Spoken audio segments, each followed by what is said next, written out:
Welcome my YouTube channel Durga सजी में आपका स्वागत है। आज हम बात करेंगे बीटीसी डीएलएड फर्स्ट सेमेस्टर के अंतर्गत संस्कृत का 2023 का मॉडल पेपर है।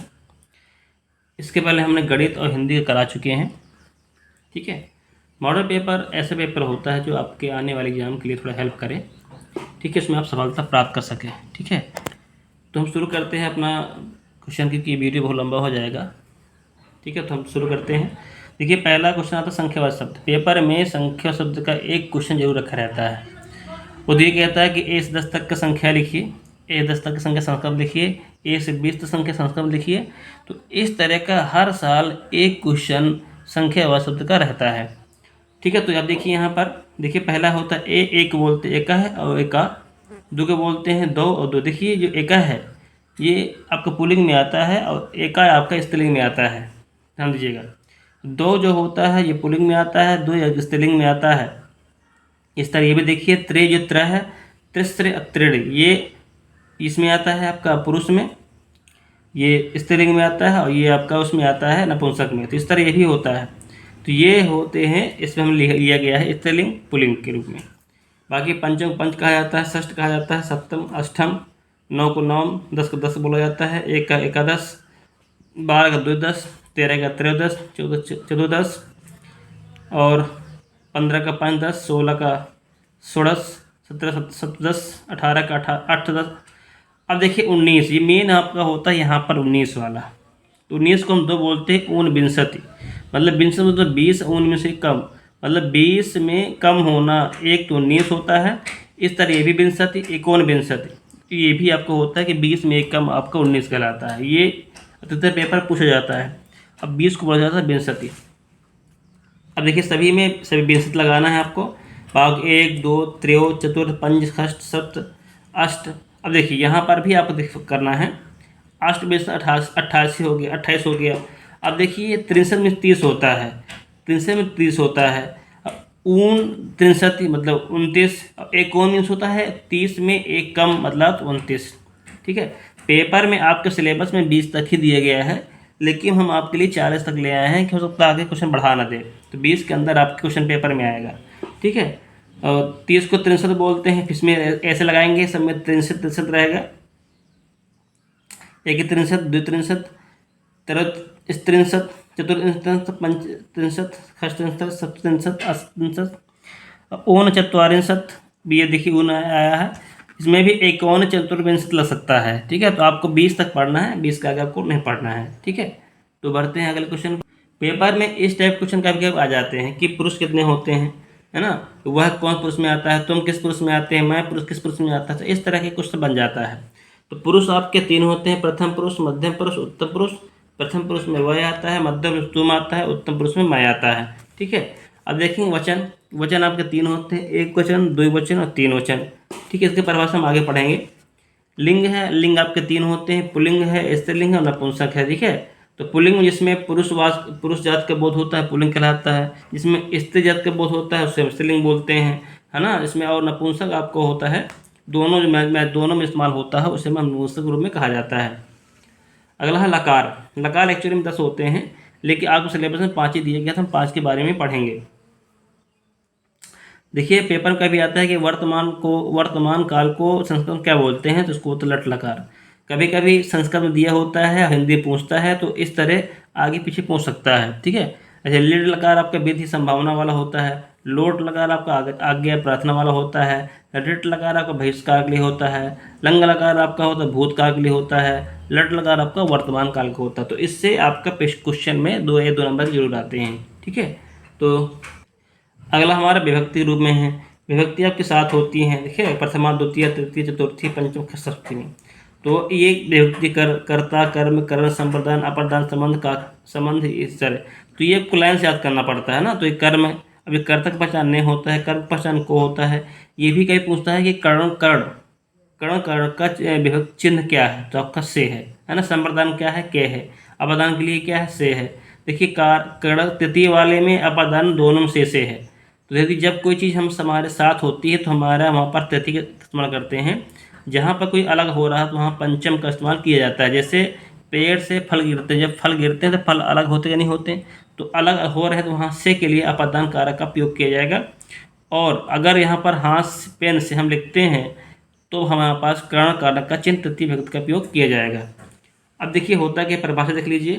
क्रिया के साथ सीधा संबंध रखने वाले विभक्ति रूपों को कारक कहते हैं। संस्कृत में कारक को विभक्ति कहा जाता है। ठीक है, तो ये विभक्ति के बारे में हो गया। अब पेपरों में फलों के नाम, सब्जियों के नाम भी पेपरों में पूछा जाता है और इसका क्वेश्चन भी 2 से 3 नंबर का हर साल पेपर में आता है, तो इसको भी आप याद करके चलें। जैसे द्राक्षा है, अंगूर है, इसे आप बड़ा देखिए और इसको याद करिए। सेव में सेव है, ककटी में ककड़ी है, कलिंदर में तरबूज होता है, श्रृंगार का में सिंघाड़ा। ठीक है, श्रृंगार घाटक में सिंघाड़ा भी होता है, दाडिमा में अनार होता है, डाडियम ये आम में आम होता है, बद्री फलम बेर होता है, कदली फलम केला होता है, नारंगा में संतरा होता है, खरबूजे में खरबूजा होता है, अमृत फल अमरूद होता है, वर्तका में बैगन होता है, लीची में लीची होता है। ठीक है, मातुलका में होता है मौसमी और धतूरा में धतूरा होता है। ठीक है, अब देखते हैं सब्जियों के बारे में होता है। कभी पूछता है 4 सब्जियों का नाम बताइए, कभी फलों का नाम बताइए, तो इस तरह के पेपर में आ जाता है। तो आप इस तरह याद कर लेंगे तो आप पे यूपी टेट और सुपर टेट में भी बहुत काम आने वाला है। ठीक है, कुसमांडा है, तुम्बी लौकी कद्दू बोला जाता है, कारवेला में करेला होता है, करेला का कट्ठिलका भी बोला जाता है। ठीक है, करेला को पनस में कटहल होता है, अलम्बी में लौकी होता है, दरविका या गौजीवा को गोभी कहा जाता है, लतार या पलांडू को प्याज कहा जाता है, अरिस्टम लहसुन को लहसुन बोला जाता है, तिस से फला को आंवला बोला जाता है, जंबीरम को नींबू बोला जाता है, आलू है आलू बोला जाता है, ग्रंजनम का गाजर बोला जाता है, अजगंधा का पुदीना बोला जाता है, सौरभम का गरम मसाला बोला जाता है, रक्तांग टमाटर बोला जाता है, मूलकम या मूलिका को मूली बोली जाती है, भिंडी को भिंडी बोलते हैं,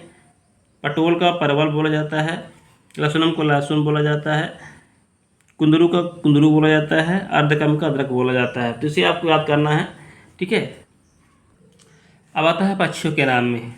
पक्षियों का नाम को उल्लूका मिस उल्लू, मयूर मिस मोर होता है, काग मिस कौवा होता है, कपोत मिस कबूतर होता है, ये मराल या हंस को हंसी बोला जाता है, सेन को बाज बोला जाता है, चातक का पपीहा बोला जाता है, बला के वकाह का बगुला बोला जाता है, चटका को चिड़िया बोला जाता है, सुका है कीर को तोता बोला जाता है, खगा को पक्षी बोला जाता है, कोकिला को कोयल बोला जाता है, सायका को मैना बोला जाता है, कुटा है या कुक्कुटी को मुर्गा या मुर्गी बोली जाती है, कुक्कुटा में मुर्गा होता है, कुक्कुटी में मुर्गी होती है, उल्लूका में उल्लू ये पहले भी हो चुका है, नकुला में नेवला होता है, वर्दा में हंसी होता है और वरद में हंस होता है। ठीक है, ये हंस का पहले बताया था, वरद में हंस होता है, वर्द में हंसी होता है, सारस का सारस बोला जाता है। ठीक है, गिद्ध का गिद्ध बोला जाता है, वनधेनु का नीलगाय बोला जाता है, लता का लूता का मकड़ी बोली जाती है, लूता को मकड़ी बोला जाता है। अगर पढ़ते हैं पशुओं के नाम को, अश्व है अरवन को घोड़ा बोला जाता है, अजह को बकरा बोला जाता है, अजह को बकरा और अजा में बकरी बोली जाती है, नकुल में नेवला, महिषी भैंस और महिषा में भैंसा बोला जाता है, मारजारी में बिल्ली, मेसा या एकड़ा में भेड़ होता है, व्रका में भेड़िया होता है, कुत्ता स्वान का कुकरा बोला जाता है, गधा का गधब बोलते हैं, बरसभा का बैल बोलते हैं, गिलहरी का चिक्रोड़, सस्का का खरगोश, कुंजरा का हाथी, नकुला का नेवला, मकराह घड़ियाल, मृगा का हिरन, मरजार का बिलाव, बिल्ली स्त्रीलिंग होता है, बिल्ली का जो पुल्लिंग होता है बिलाव बोला जाता है, सिंह का शेर बोला जाता है, वानर का बंदर बोला जाता है, श्रृंगार का गीदड़ बोला जाता है, मुस्का का चूहा बोला जाता है, धेनु या गौ को गाय बोला जाता है, ऊष्ट को ऊँट बोला जाता है। अब पढ़ते हैं शरीर के अंग के बारे में। गात्र में शरीर होता है, मुंडक में सिर होता है, समस्तुर में मूछ होता है, केसा में बाल होता है, सखा में चोटी होती है, ग्रेव में गर्दन होता है, स्कंद में स्कंधा होता है, वक्ष में छाती होती है, लोचने में आँख होती है, वेड़ी का स्त्री की चोटी बोली जाती है, मस्तकम या ललाटम माथा बोला जाता है, नासिका या घ्राणम को नाक बोला जाता है, मुखम का मुख बोला जाता है, रसना और जीवों को हम जीव बोलते हैं, दसना में दंत को दांत बोला जाता है, वक्ष को छाती बोलते हैं, उदर को हम पेट बोला जाता है, अष्ट के हड्डी बोलते हैं, कपूल का गाल बोला जाता है, भू का भाव, श्रोतम का कान, हस्तल का हथेली, तुंद का तोंद और जानु का घुटना, स्वर्ग का पसीना, असुर का आंसू, ओष्ठ का ओठ और हस्त कर पांड को हाथ कहा जाता है। ठीक है, पाद चरण को पैर बोलते हैं, नख को नखून बोला जाता है, बाहु को भुजा बोलते हैं, पृष्ठों को पीठ बोलते हैं और कटिका कमर बोला जाता है। अब रहे कुछ अनाजों के नाम भी है, पेपरों में आता है। गोधूम को गेहूँ बोला जाता है, दुतलम का दाल बोला जाता है, दुदलम है, दल है, दुदलम का बोलते दाल बोलते हैं, यवक का जौ बोलते हैं, तंदुल का चावल बोलते हैं, साली या धान्यम को धान बोला जाता है, चटका का चना बोला जाता है, चने का चना बोला जाता है, भाषा उड़द बोला जाता है, सरसप को सरसों बोला जाता है, तिलम का तिल बोलते हैं, मसूरा का मसूर और मुदा का मूंग और पेंगू हम बाजरा बोला जाता है। अब आते हैं कीटों के नाम। कीटों के पेपर पूछ सकता है। पतंगम या पतंगम को तिली बोली जाती है, मस्कर का मच्छर बोला जाता है, पतंगम का टिड्डी बोलते हैं, मधुमक्खिका का मधुमक्खी बोलते हैं, वृश्चिक का बिच्छू बोलते हैं, तैलप का तिरचट्टा बोला जाता है, उन्नाव को बोलते हैं मकड़ी। देखिए मकड़ी वहाँ भी थे, यहाँ भी उन्नाव भी बोलते हैं मकड़ी को। ककलास को ग्रहेली गिरगिट बोला जाता है, पिपी का चींटी बोला जाता है, मुस्क का चूहा बोला जाता है। तो ये रहे कुछ जीव जंतुओं के अंग्रेजी संस्कृत में नाम। ठीक है, अब हम पढ़ते हैं पेपरों में आने वाले कुछ परिभाषाएं। ठीक है, हम उनको पढ़ेंगे। संज्ञा है, संज्ञा क्या होता है? जिससे किसी प्राणी वस्तु स्थानीय भाव का बोध हो, है ना, भाव के नाम का बोध हो तो सब संज्ञा बोलते हैं। ठीक है, देखिए प्राणी है, वस्तु है, स्थान है, भाव हमने दिया है, तो ये जितने भी होते हैं इनके नाम को हम संज्ञा बोला जाता है। संज्ञा के भेद आप कितने होते हैं? देखिए, एक व्यक्तिगत संज्ञा होता है। व्यक्तिगत संज्ञा उसे बोलते हैं जिससे किसी प्राणी वस्तु स्थान के बोध कर विशेष को, है ना, विशेष को बोध करें, हम व्यक्तिगत संज्ञा बोलते हैं। जैसे प्रयाग, काशी, अंकित, लोक, कोमल, है ना। जब हम कोमल किसी बुलाएंगे, अंकित किसी बुलाएंगे तो एक विशेष प्राणी वस्तु ही होगा, तो वही आपका व्यक्तिगत संज्ञा कहते हैं। ठीक है, अगर हम लड़के कह देंगे, लड़की बोल देंगे, तो लड़की, पता है लड़की में कौन लड़की आप ये बता नहीं पाएंगे, लेकिन लड़कियों में एक का नाम ले लीजिए कोमल। जैसे आप कोमल किसी का नाम लेंगे तो आपको समझ आ जाएगा ये व्यक्तिवाचक संज्ञा है। अगला है जातिवाचक संज्ञा। अब ये पूरे किसी वस्तु का पूरे जात का बोध कराता है। जैसे मनुष्य में जब पूरे मनुष्य जात का बोध कराया गया है, लेकिन मनुष्य में अगर किसी का नाम ले लिया जाए, है ना, मनोज नाम ले लिए थे, तो ये मनुष्य जो है पूरी मानव जात को बता रहा है, इसलिए जातिवाचक है। अगर मनुष्य में किसी आदमी का नाम ले ले मनोज, तो ये व्यक्तिवाचक के रूप में बताता है। जैसे गेंद है, घर है, जैसे पर्वत है, पर्वत बहुत सारे होते हैं, लेकिन पर्वत जात के बोध करा रहा है, लेकिन पर्वत में किसी एक पर्वत नाम ले लीजिए, हिमालय ले लीजिए, तो आपका ये व्यक्तिवाचक संज्ञा हो जाएगा। लेकिन जब पर्वत कहेंगे तो वो जातिवाचक ही होगा, है ना। तो कुर्सी, मेज, है ना, इस तरह आप गाय, भैंस, तो गाय बोल, गाय जात का बोध करा रहा है, भैंस जात का बोध करा रहा है। लेकिन जब गाय भैंस में विशेषण आप लोग उसको नाम देते हैं, अगर नाम से पुकारा जाएगा तो वो व्यक्तिवाचक बन जाएगा, है ना। तो चलिए अगला बढ़ते हैं भाववाचक संज्ञा। जिस शब्द से किसी वस्तु तथा व्यक्ति के गुण, भाव, व्यापार, धर्म, अवस्था, स्वभाव का बोध होता है उसे भाव पसंद है। देखिए नाम ही का भाव, जब कोई अंदर से निकलती है कुछ भावना, तो वही आपकी भाववाचक बोलते हैं। दया जो आपके अंदर से निकलती है किसी चीज़ को देखकर, ये भाववाचक संज्ञा हो गई। सच्चाई है, क्रोध है, बुढ़ापा है, बचपन है, जवानी, ये आपके दिल से निकलते हैं। एक प्रकार से कह सकते हैं जो भावना हमारे दिल से निकलती हैं उसे हम भाववाचक संज्ञा कहते हैं। तो ये हमके एग्जाम्पल हो गए, अब ये परिभाषा हो गई। हम इनको जल्दी जल्दी करवा रहे हैं क्योंकि ये वीडियो बहुत ही लंबा हो जाएगा, इसलिए हम इसे जल्दी जल्दी करवाने की कोशिश कर रहे हैं। ठीक है, बाकी आप वीडियो को पॉज करके उसे आसानी से पढ़ भी सकते हैं। देखिए समूहवाचक संज्ञा क्या होता है कि जिस संज्ञा शब्दों से किसी व्यक्ति, वस्तु आदि के समूह का बोध होता है उसे हम समूहवाचक संज्ञा कहते हैं। जैसे नाम ही समूह, जब कोई समूह के रूप में बात की जा रही हो तो वही आपको समूहवाचक संज्ञा कहते हैं। जैसे सभा, जब आप सभा में बैठते हैं, सभा में एक व्यक्ति नहीं बैठता है, सभा में कई सारे व्यक्ति होते हैं, तो ये सभा क्या है? समूह है। जैसे कक्षा है, कक्षा जैसे हम बात करेंगे तो कक्षा एक बच्चों का समूह होता है, वहाँ विद्यार्थी बैठते हैं, तो ये भी एक समूहवाचक संज्ञा है। भीड़ हो गई, सेना हो गई, दल, ये समूहवाचक संज्ञा होती है। पेपर में छाटने के लिए आता है, पेपर में कुछ छाटने कह देगा और कह देगा कि संज्ञा इसमें व्यक्तिवाचक, समूहवाचक, पदार्थवाचक के नाम के बताइए, है ना, इनको आप छाटिए। अगला है 5वें नंबर का द्रव्यवाचक। द्रव्यवाचक को हम पदार्थवाचक संज्ञा भी बोलते हैं, पदार्थवाचक संज्ञा भी बोला जाता है इसको। जिस संज्ञा शब्दों से किसी वस्तु, धातु, द्रव्य आदि पदार्थों का बोध होता है उसे हम द्रव्यवाद संज्ञा या पदार्थवाद संज्ञा भी बोला जाता है।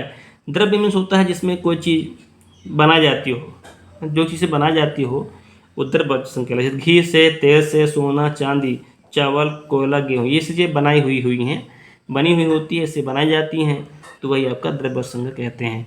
इसे आप वीडियो पोस्ट करिए, आप इसे भी आसानी से आप पढ़ सकते हैं, एग्जाम्पल इसको समझ सकते हैं। पेपर में आता है घी किस प्रकार की संज्ञा है, तो आप बता सकते हैं द्रव्यवाचक है। सेना किस प्रकार की संज्ञा है, तो आप बता सकते समूह संज्ञा है। लड़की किस प्रकार की संज्ञा है, तो लड़की एक संपूर्ण लड़की जात का बोध करा रहा है, इसका मतलब लड़की जो है जातिवाचक है। लेकिन जब लड़की में विशेष किसी नाम ले लेंगे, पूजा ले लेंगे, है ना, तो एक लड़की जात का बोध करा रहा है, तो वहाँ पर लड़की जातिवाचक हो गया। लेकिन जब आप पूजा बुलाएंगे तो पूजा एक हो गया व्यक्तिवाचक संज्ञा हो गई। ठीक है, अब पढ़ते हैं लिंग की परिभाषा। पेपर पूछता है लिंग की परिभाषा बताइए, तो इसके प्रकार बताइए। ये इस तरह की परिभाषा बन के आती है पेपरों में। परिभाषा क्या होता है, संज्ञा के जिस रूप से किसी जाति, वस्तु, स्थान, स्त्री या पुरुष होने का बोध होता है उसे हम लिंग कहते हैं। दूसरे शब्दों कह सकते हैं कि लिंग जो है संस्कृत भाषा का शब्द है जिसका अर्थ होता है चिन्ह या निशान। ठीक है, अतः लिंग उस चिन्ह को कहते हैं जिससे किसी शब्द का पुरुषवाचक या स्त्रीवाचक या नपुंसकवाचक सिद्ध होता है ना। अब बढ़ता है लिंग के प्रकार कितने होते हैं। हिंदी भाषा में केवल 2 लिंग होते हैं, लेकिन स्त्रीलिंग, पुल्लिंग। लेकिन संस्कृत में 3 लिंग होते हैं, पुल्लिंग, स्त्रीलिंग और नपुंसक। अब पुल्लिंग की बात करेंगे, पुल्लिंग में लड़का, राजा, घोड़ा, हाथी, बकरा, दिन इत्यादि ये पुरुषवाचक शब्द का बोध कराते हैं, ये पुल्लिंग के अंतर्गत आते हैं। इसके यहाँ पर आप लिख सकते हैं। स्त्रीलिंग भी आप आसानी से लिख सकते हैं, सीता, लकड़ी, रानी, घोड़ा, बकरी, गधा। तो इस तरह आप इस तरह के बारे में लिख सकते हैं। अगर नपुंसक के बारे में आता तो मेज, कुर्सी, फल, है ना, इस तरह आप आसानी से यहाँ पर लिख सकते हैं। अब पढ़ते हैं वचन। वचन किसे कहते हैं। परिभाषा होती है जिस शब्द के जिस रूप से एक या एक से अधिक संख्याओं का बोध होता है उसे हम वचन कहते हैं। जैसे बालक पढ़ता है, तो यहाँ पर एक बालक पढ़ता है। अब कहें बालक जब रूप करेंगे बालका पठन्ति, तो अब यहाँ पर सब बालक पढ़ते, तो यहाँ पर एक बालक का बोध हो रहा है या अधिक बच्चों का बोध हो रहा है, तो यही ऐसे हम वचन कहते हैं। वचन के 3 भेद होते हैं, एक वचन, द्विवचन एवं बहुवचन। एक वचन क्या होता है, संज्ञा के जिस रूप से किसी व्यक्ति या वस्तु का बोध हो, है ना, एक व्यक्ति का बोध होता है उसे हम एक वचन कहते हैं। जैसे छात्र का छात्रा है, बालका है मतलब एक बालक, थैला, बालिका, सिंह, पुस्तक, मुस्का। इस तरह संस्कृत में हम एक वचन के रूप से लिख सकते हैं इसको। अब द्विवचन क्या होता है कि जब 2 वस्तु में बोध कराता है। जैसे छात्र है, छात्र का द्विवचन होता है छात्राओ, बालक का द्विवचन होता है बालकाओ, देव का द्विवचन होता है देवो, है ना। तो इस तरह हम 2 वचन के रूप में लिख सकते हैं। अगला है बहुवचन। संज्ञा के जिस रूप से किसी व्यक्ति या वस्तु को एक से अधिक संख्या का बोध होता है उसे हम बहुवचन कहते हैं। जैसे छात्र का छात्र, छात्रा, छात्रा, तो छात्रा एक बहुवचन के रूप में प्रयोग हुआ है। देखिए जब भी जाम पर लिखें तो आप ऐसे संस्कृत में ही जाम पर लिखें, हिंदी मत लिखें। ठीक है, कि सब बालक, 2 बालक, 1 बालक, आपको संस्कृत में लिखें तो संस्कृत लिखने ये होगा, एग्जामिनर जान जाएगा कि आपको थोड़ा सा संस्कृत की नॉलेज है। अगला है कारक। कारक परिभाषा क्या होती है, क्रिया के साथ सीधा संबंध रखने वाले विभक्ति युक्त रूपों को कारक कहते हैं। संस्कृत में कारक व्यक्ति कहा जाता है। संबोधन को कर्ता का ही प्रयोग किया जाता है। संबोधन तो कर्ता का ही रूप होता है। ध्यान दीजिए, संबोधन जो है जब आप संस्कृत देखेंगे संबोधन आता है तो संस्कृत कर्ता का ही रूप होता है। ध्यान दीजिएगा, कर्ता, कर्म, कर्ण, संप्रदान, अपदान, अधिकरण में 6 कारक होते हैं, लेकिन संस्कृत में संबंध को जोड़कर 7 विभक्तियाँ मानी जाती हैं। ठीक है, तो ये एग्जाम्पल हो गया। कारक हो, कारक परिभाषा हो गई, कारक के बारे में हो गया, कारक के रूप में इसको हमने प्रयोग किया है। जैसे बालक का पढ़ता है तो बालक कर्ता कारक के रूप में प्रयोग हुआ है, तो ये इसका एग्जाम्पल हो गया। तो पेपर में आता है कि कारक परिभाषा होता है तो ऐसा एग्जाम्पल बताइए, तो आप ऐसा नोट कर दीजिए। बाकी मैं कर्ता, कारक, कर्म, कारक के चिन्ह का प्रयोग पहले मैं कर चुका हूँ, बता चुका हूँ, तो आप वहाँ से भी देख सकते हैं और आपको थोड़ा नॉलेज भी हो गया होगा।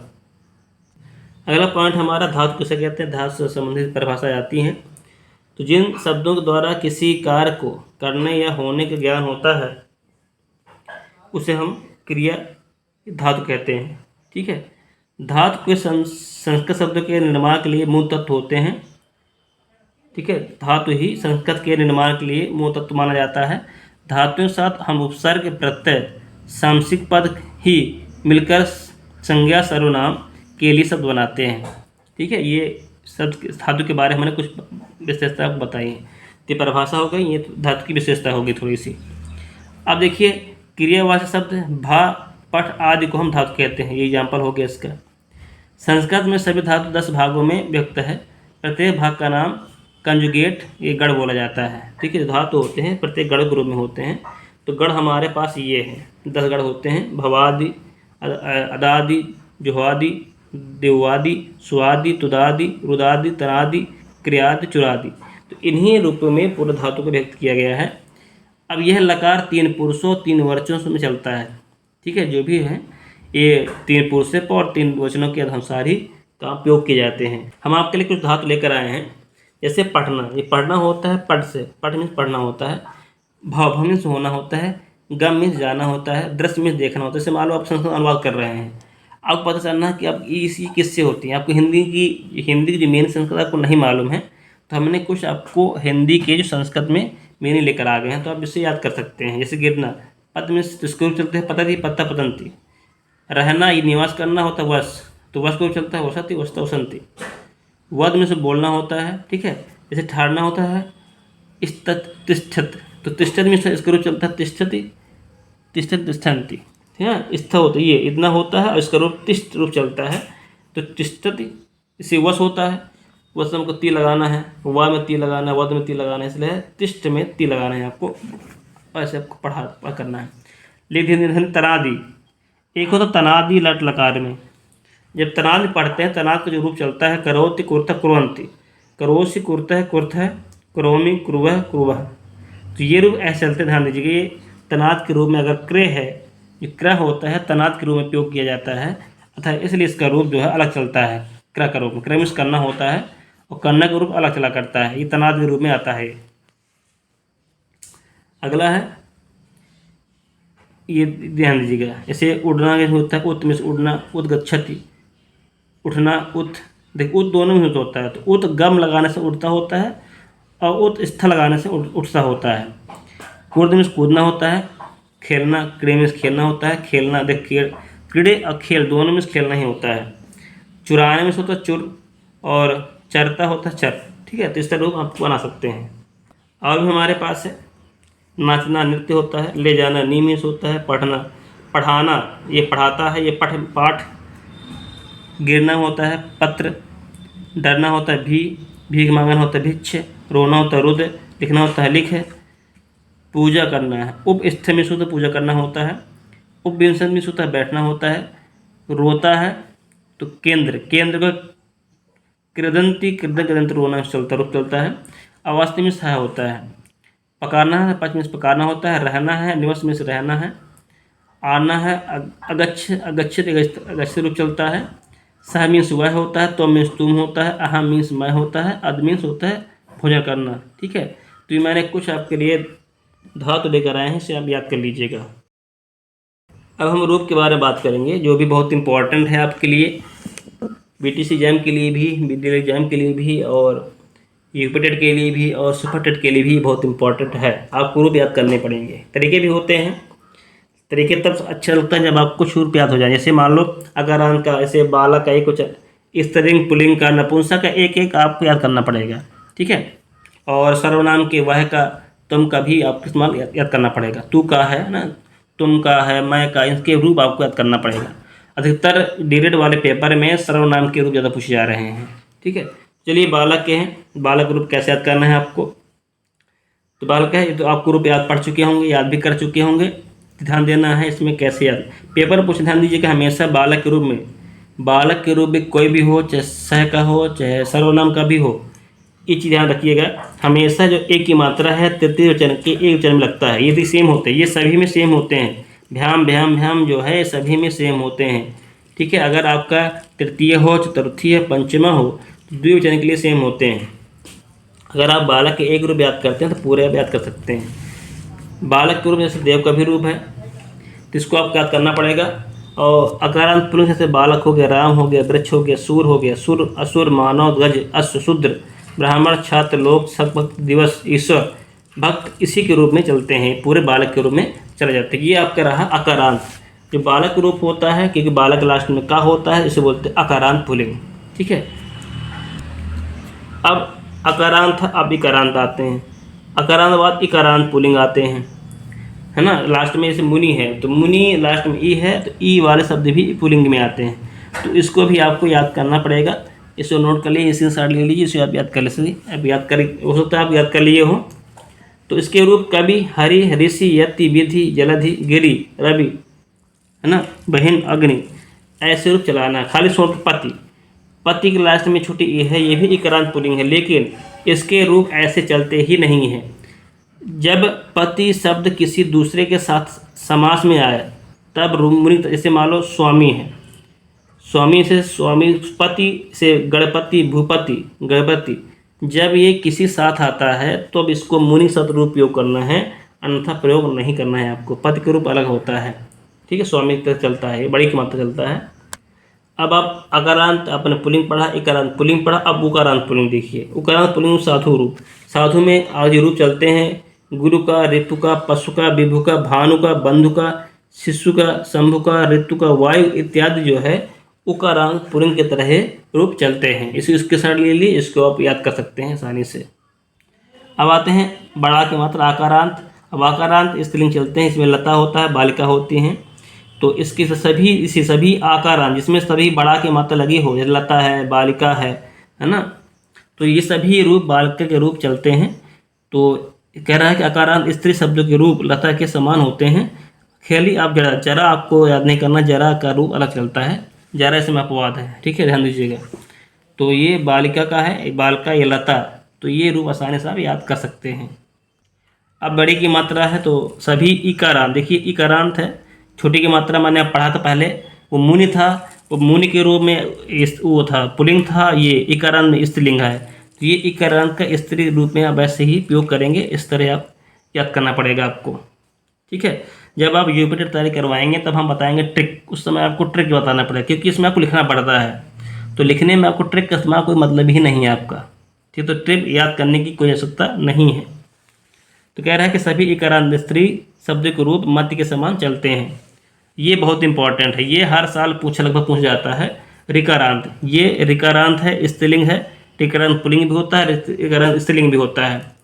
तो अधिकतर ये पेपर मतरी, मातरी, ये बहुत पूछता है पेपरों में, मातरी कई बार पूछा गया है। तो ध्यान दीजिएगा, ये आपको याद करना पड़ेगा। अब इस तरह ये माता है, ये आपका स्त्रीलिंग है। इसी तरह पितृ माने पिता, ये रिकारांत का है, ये पुल्लिंग है, ठीक है। तो सभी में लगभग सेम ही होता है, ठीक है, स्त्रीलिंग पुल्लिंग में लगभग सेम ही होता है। जब देखेंगे तो कोई भी अंतर नहीं है, लगभग थोड़ा सभी में सेम ही है, ठीक है। खाली अंतर होते इसमें द्वितीय वचन की यहाँ पर पितरन होता है और मात्रा वाले मात्रा होता है, बस इतना ही अंतर होता है इसमें, ये चीज़ ध्यान दीजिएगा। और दोनों के रूप ऐसे ही आपको चलते हैं, ठीक है। अब यदि देख लेते हैं, ये बड़ी की मात्रा है, इकारांत है।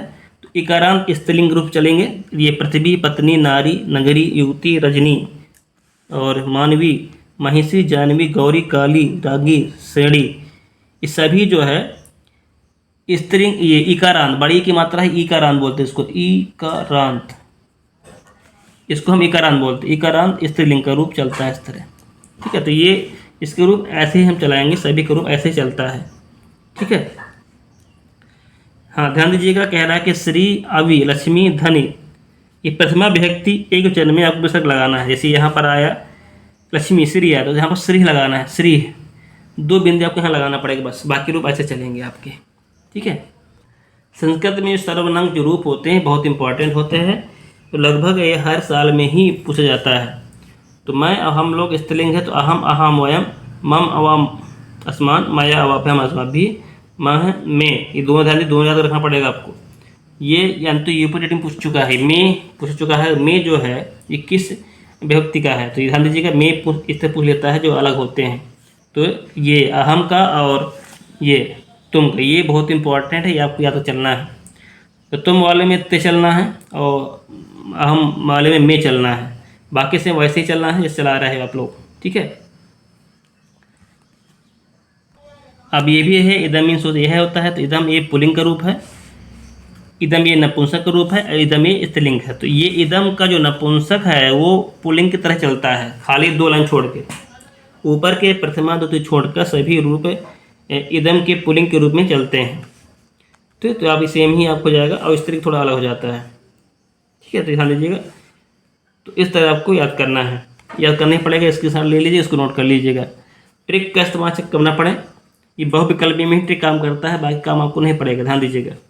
मैं पहले बता चुका हूँ कि जब भी एक ही मात्रा लगी हो तो प्रथमा विभक्ति अधिविभक्ति में यही लगता दिखे था। पुल्लिंग में जब भी पुल्लिंग में बात हो रही हो तो पुल्लिंग में तृतीय विभक्ति के पहले वचन में भी एक ही मात्रा इस्तेमाल की जाती है। बालकेन, है ना, रामेन। तो इस तरह एक ही मात्रा यहाँ भी आता है, अभी यहाँ भी आता है। अब पुल्लिंग वाले में क्या होता है, यहाँ पर बड़ा की मात्रा आती है, यहाँ पर तृतीय व्यक्ति के वचन में बड़ा की मात्रा आती है।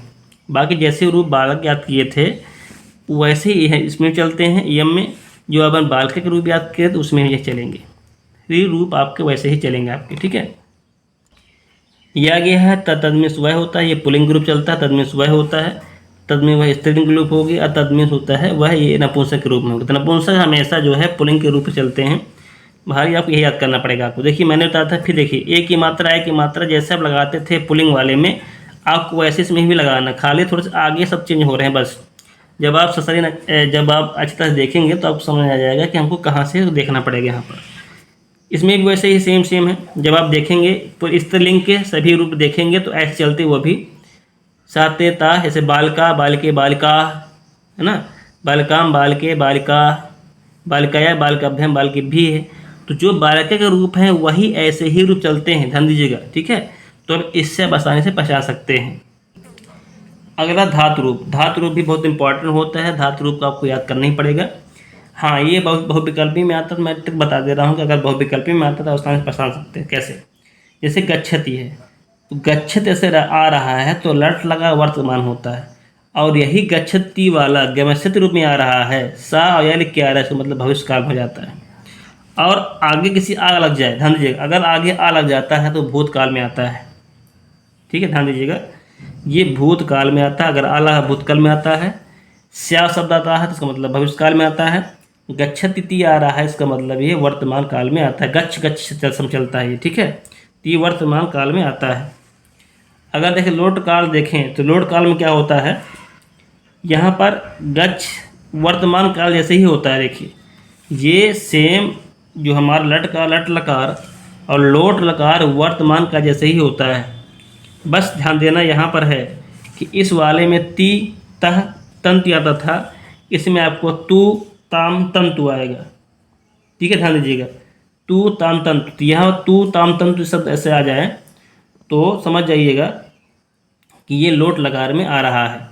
ठीक है, अब देखिए जब आप बीच में एक की मात्रा मिल जाए, जब बीच में आपको एक की मात्रा मिल जाए तो समझ जाइए ये आपका लट विधिलिंग लकार का प्रयोग किया गया है। ठीक है, विधिलिंग लकार का इस्तेमाल इसमें आया है। तो ये विधिलिंग आपका होता है, संभावना वाला होता है, विधि वाला होता है। तो एक ही मात्रा है तो आपको लकार में आ जाएगा, लिंग लकार में आ जाएगा। आ रहा है तो भूतकाल में आ जाएगा। निश्चित आता है तो लिट लकार में आ जाएगा। और गच्छ तीसरा था आ रहा तो वर्तमान आ जाएगा। बस आपको थोड़ा सा वर्तमान और लोट लकार मार में भी आपको देखना पड़ेगा, बस बाकी सब सेम वैसे ही आपको आता है। ठीक है, अब थोड़ा सा अव्यय पढ़ लेते हैं। अव्यय के बारे में, अव्यय क्या होता है। अव्यय जो होता है सुरादि निपाते मम्यम, ये आपका सूत्र होता है। मम्यम माँ है, हुआ है, पिया है। ठीक है, तो जो शब्द तीनों लिंगों सभी विभक्तियों और तीनों वचनों में समान रहता है उसे हम अव्यय बोला जाता है। तो अव्यय केर विशेषण अव्यय, समुच्चयवाचक अव्यय, संबंध बोधक अव्यय और विस्मयार्थ बोधक अव्यय, ये अव्ययों के प्रकार हैं। ठीक है, तो ये इसको याद रखना है। जैसे समुच्चय बोधक, जैसे और क्या है, पूछे कि और किस प्रकार के अव्यय है, तो एक आपका समुच्चय बोधक अवयव है। प्रत्यय देख लीजिए, प्रत्यय वह शब्दांश होता है जो शब्द के अंत में ये बात जुड़ता है और नए शब्द का निर्माण करता है, उसे हम प्रत्यय बोलते हैं। जैसे भू के साथ उपकृत जुड़ा गया तो भूता हो जाएगा, भू सत्कृत भूता हो जाएगा। भू साथ तब जोड़ा जाएगा तो भवितव्य हो जाएगा। पढ़ के साथ तब जोड़ा जाएगा तो पठितव्य हो जाएगा। तो इस तरह यहाँ पर परिभाषा है और यहाँ पर आप दे सकते हैं।